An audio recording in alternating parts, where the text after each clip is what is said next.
Mais en tout cas, ce que je constate, c'est que vous êtes incapable de réfléchir à la même chose plus de 20 secondes. On dirait des enfants de 3 ans. Je pense que des gens qui auraient 13, 14 ou 15 ans, comme vous êtes censé avoir, eh bien, aux questions que je pose, ils auraient répondu en 1 minute et on n'en parlerait plus. Eh mais vous charriez trop, mais un truc de ouf.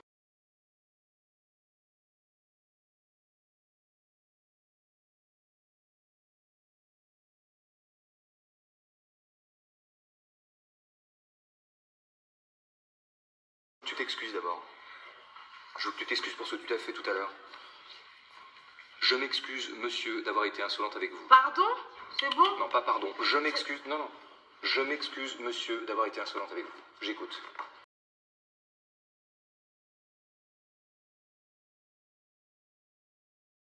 Souleymane, ça pour tout ce qui est insulte et pour l'oralité, ça t'est très très fort. Mais quand il s'agit d'écrire, alors là, il n'y a plus personne. Mais c'est même pas...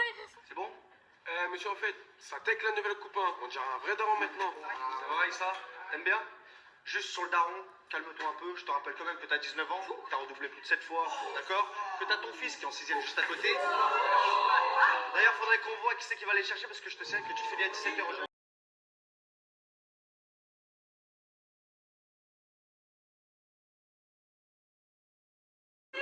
Certifié par la street. Certifié par la street. Ouais, ouais. Et ta coupe, elle est certifiée par qui?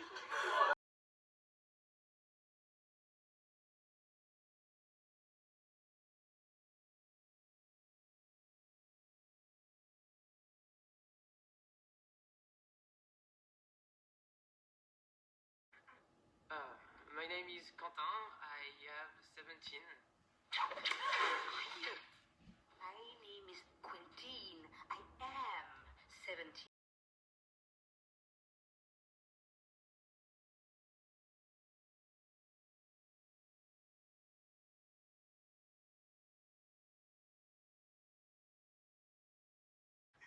Ça te fait rien, Jackie Chan, ça va partir, fais attention. Hein. Et toi, tu m'enlèves ta perruque là.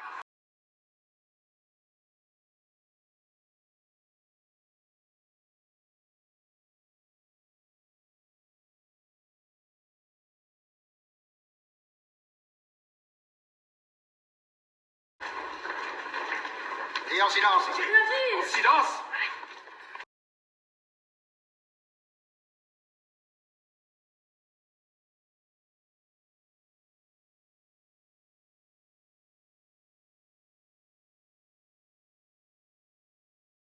Tu vas au point.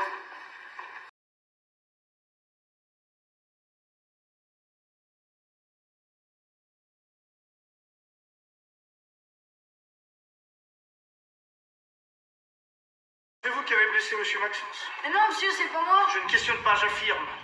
Mais j'ai rien fait. Oui, entre votre parole et la mienne, Monsieur le directeur saura faire la différence. Mais puisque je vous dis que je n'y suis pour rien. Peut-être que ce n'est pas toi, mais il n'empêche que je te punirai. Parce que je suis grande et que tu es petite. Et que j'ai raison et que tu as tort. Parce que c'est comme ça et que tu n'y peux rien.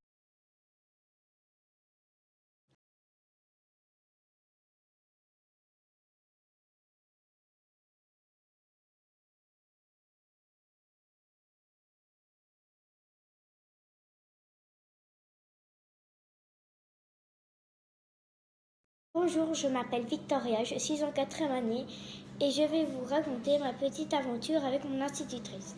J'ai fait une petite remarque à mon institutrice en lui disant qu'elle n'écrivait pas très bien et que je ne voyais pas très bien son écriture.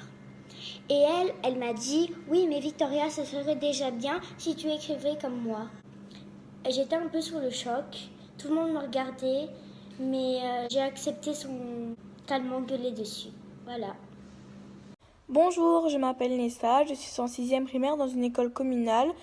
Aujourd'hui, je vais vous raconter une remarque qu'un professeur m'a fait.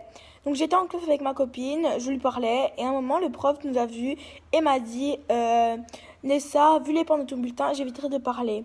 Sur le moment, j'ai rien dit, mais je trouve que ça n'avait pas lieu d'être et ça ne se faisait pas. Bonjour, je m'appelle Emma, je suis en 3e primaire. Aujourd'hui, je vais vous raconter une remarque par ma madame. En fait, j'étais plusieurs fois malade et la veille, j'ai été malade.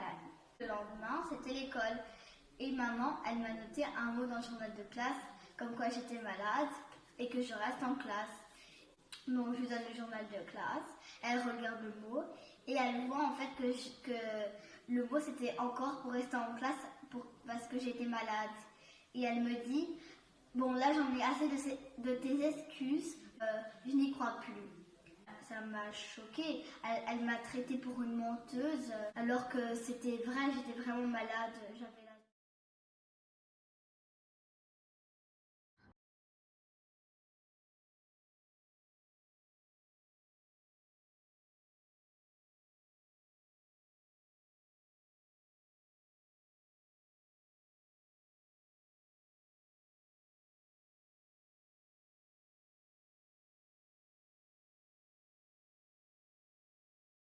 Je suis sûre qu'il adorerait. Tu pourras peut-être la leur lire un jour. Non, ça m'étonnerait. L'instituteur dit que c'est impossible. Il dit que je saurais jamais lire. Ah, il dit telle chose, mais c'est pourtant simple d'apprendre à lire. Tiens, regarde. Chaque son correspond à une lettre. Et les lettres forment des mots, et les mots assemblés forment des phrases. Et toutes ces phrases nous donnent de merveilleuses histoires. Courir. Il adore jouer au ballon. C'est impossible. C'est extraordinaire. Elle y arrive. Il court après la balle. Il envoie la balle.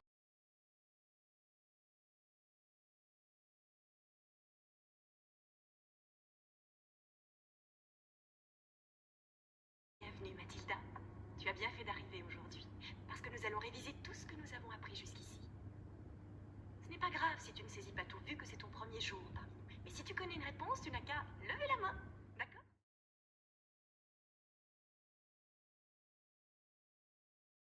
Est-ce que j'ai moi-même pratiqué la pédagogie noire en tant qu'institutrice?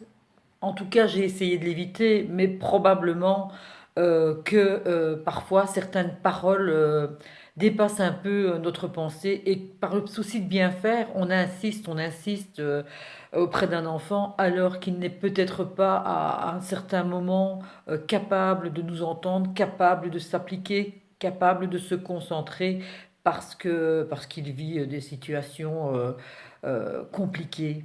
Donc ça, il faut en prendre conscience parce que il est inutile non plus de s'auto-flageller. Pour certains enfants, c'est une souffrance au quotidien. Des petites remarques cinglantes, on en entend, c'est clair. On en entend et on en dit parfois à notre insu. Alors en tant que directrice, effectivement, j'ai pu parfois être témoin de situations problématiques. Parce que pour moi, la pédagogie noire est problématique. Elle est parfois un peu plus insidieuse. J'ai une petite anecdote. En fait, dans une classe de deuxième année, les enfants paraissaient vraiment toujours très calmes, très sereins. La classe avait une allure très zen dans son décor, dans son organisation. Et chaque fois que je rentrais dans la classe, je me sentais bien. Sincèrement, je me sentais bien. Et je trouvais que l'institutrice tenait bien sa classe. Et puis, au fur et à mesure, et notamment lors d'une visite un peu plus importante, donc j'ai passé une matinée dans la classe avec les enfants suite à une remarque d'un parent, eh bien, je me suis rendu compte que tout ça n'était qu'apparence et que, effectivement, les enfants vivaient vraiment ce que je prenais pour un apaisement, comme le calme, et bien en fait c'était de la terreur. Les enfants étaient tellement terrifiés qu'ils n'osaient ni prendre la parole, ni bouger, ni s'exprimer, ni poser une question.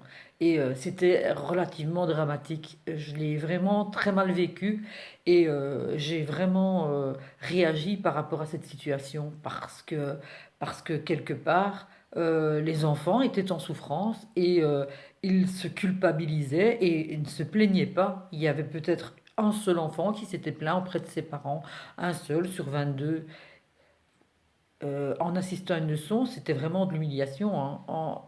À une leçon de lecture où madame, dans un premier temps, disait très calmement, voilà les petits amis, nous allons prendre connaissance d'une nouvelle histoire. Les enfants, vous savez bien lesquels, hein? Vous allez travailler dans la première partie et ensuite, vous ne saurez pas lire de toute façon. Voilà. Mais sur un ton très calme, très, très serein. Enfin, moi, j'ai pris ça comme une gifle. Je ne pensais pas qu'on pouvait encore procéder de la sorte.